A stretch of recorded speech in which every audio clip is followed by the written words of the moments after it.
నమస్తే, welcome to #you. నేను మీ రాజేష్.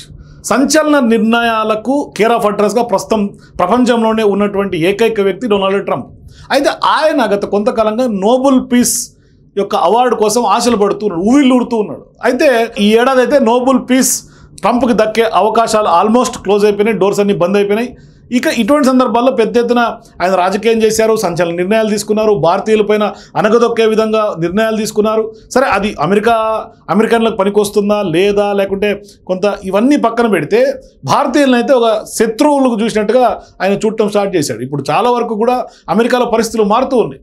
మరి ఇటువంటి క్రమంలో ఇప్పుడు మళ్ళీ కూడా ఆయన ఆశలు అయితే చనిపోయినట్టుగా లేవు. అంటే నోబెల్ పీస్కి సంబంధించినటువంటి ఆశలు డొనాల్డ్ ట్రంప్కి ఇప్పటికి కూడా ఇంకా చనిపోయినట్టుగా కనిపించట్లేదు. అంటే ఆశలు చచ్చిపోలా, ఆశలు ఇంకా కూడా రెట్టింపుగా అయినట్టుగా మనకు కనిపిస్తుంది.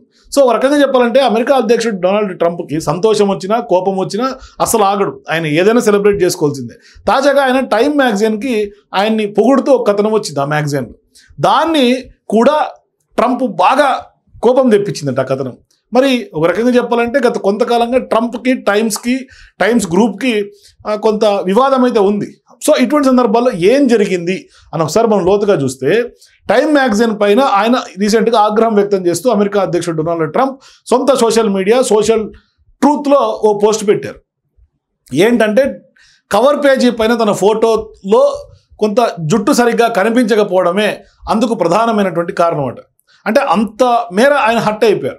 ఇందుకే ఆయన ఆ పోస్ట్లో ఏమన్నారంటే, నా గురించి వచ్చినటువంటి కథనం కొంతవరకు బాగానే ఉంది, కానీ కవర్ పేజీపై ఉన్నటువంటి ఫోటో మాత్రం చరిత్రలోనే చెత్త ఫోటో. చీచీచి, ఇంత చెత్త నా గురించి రాస్తారా, అటువంటి ఫోటోలు సెలెక్ట్ చేస్తారా, వాళ్ళు నా జుట్టును కనిపించకుండా చేశారు, అట్లాగే నా జుట్టును తలపై ఉన్నటువంటి చిన్న తలపాగా ఏదో తేలియాడుతున్నట్లుగా చూపించారు, ఇది చాలా చెత్త ఫోటో, ఇది చాలా విచిత్రంగా అనిపించింది ఆ ఫోటో చూసిన తర్వాత, నాకు ఎప్పుడు కూడా కింద యాంగిల్ నుంచి తీసే ఫోటోలు నచ్చవు, ఇది మాత్రం చాలా చాలా చెత్త ఫోటో అని ఆయన డిసైడ్ అయినట్టుగా ఆ వ్యాఖ్యలు చేసినట్టుగా కనిపిస్తుంది.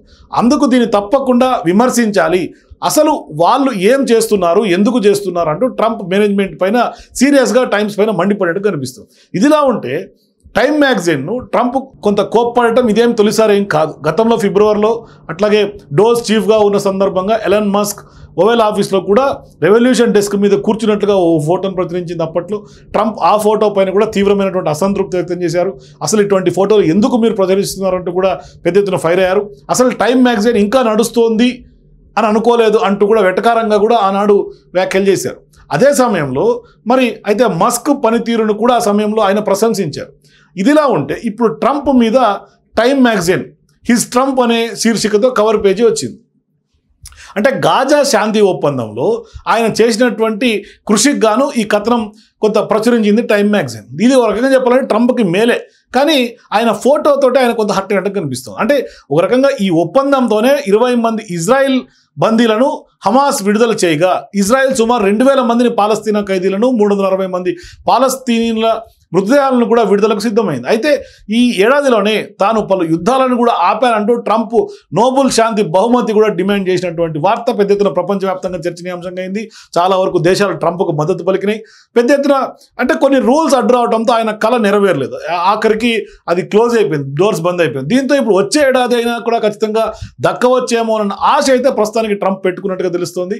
సో ఇప్పటికి కూడా ట్రంప్కి ఇంకా నోబెల్ పీస్ బహుమతికి సంబంధించినటువంటి ఆశలు చావలేదు. 2026, 27 ఇక నెక్స్ట్ సంవత్సరాలకు ఆయన షిఫ్ట్ చేసుకున్నట్టు కనిపిస్తుంది తన ఆశల్ని. ఈ ఏడాదికైతే అక్కడితో క్లోజ్ అయిపోయింది. కానీ ఒక రకంగా చెప్పాలంటే ఇప్పుడు ఈ నోబెల్ పీస్కి సంబంధించినటువంటి ఈ ఎపిసోడ్లో టైమ్ మ్యాగజైన్ కథనం ప్రచురించడం, ఆ కథనం మీద ఈయన ఫోటోకి ఆయన చూసిన తర్వాత కొంత ట్రంప్ కోపం రావటం, దాని మీద టైమ్ మ్యాగజైన్ ఖండించడం, ఇదంతా కూడా కొంత సోషల్ మీడియాలో అతిపెద్ద చర్చ జరుగుతుంది ఇప్పుడు ఎంటైర్ ఎపిసోడ్ మీద. అంటే నిజంగానే ట్రంప్కి ఫోటోల పట్ల కూడా ఇంత మేర కోపం తెప్పిస్తుంది అనే చర్చ అయితే నెటిజన్స్ ఎక్కువగా కామెంట్స్ చేస్తారు. చూద్దాం నిజంగానే ట్రంప్ ఇంకా భవిష్యత్తులో ఎటువంటి సంచలనాలకు తెరలేపుతారు. For more videos please watch #.